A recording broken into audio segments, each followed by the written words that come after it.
আসসালামু আলাইকুম রহমতুল্লাহ। সম্মানিত দিনী ভাই এবং বোনেরা, জুমা বা রাতের একটি আমল আপনাকে আল্লাহ তাআলার প্রিয় ভাজন, আল্লাহ তাআলার নৈকট্য ভাজন করে তুলতে পারে। সে আমলটি হচ্ছে অন্যান্য সময় সপ্তাহের অন্যান্য দিন যেমনই কাটান না কেন, জুমাবার রাতে আপনি এশার সালাতের পরে খুব দ্রুত আপনি ঘুমিয়ে যাবেন এবং তাহাজ্জুদের সময় আপনি জাগ্রত হবেন।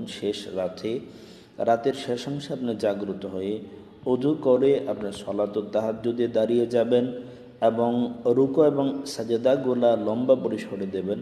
সেজদাতে গিয়ে আল্লাহ তাআলার কাছে আপনার দিলের আকুতি এবং মিনতিগুলো আল্লাহ তাআলার কাছে প্রকাশ করবেন, শেয়ার করবেন।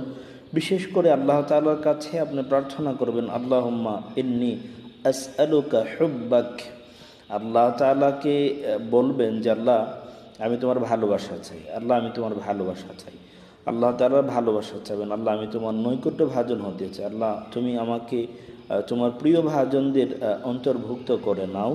তাহাজ্জুদের সলাতে আপনি দাঁড়িয়ে যাবেন, সেজদাতে আপনি আল্লাহ তাআলার কাছে রোনা জারি করবেন, কান্নাকাটি করবেন। দেখবেন আস্তে আস্তে আল্লাহ তাআলা আপনাকে তার প্রিয় ভাজনদের, নৈকট্য ভাজনদের অন্তর্ভুক্ত আল্লাহ তাআলা করে নেবেন। আল্লাহ তাআলা আমাদেরকে এই আমলটি বেশি বেশি করার তৌফিক দিন। জুমআবার রাতে সলাতুত তাহাজ্জুদে আল্লাহ তাআলার কাছে বেশি বেশি রোনা জারি করে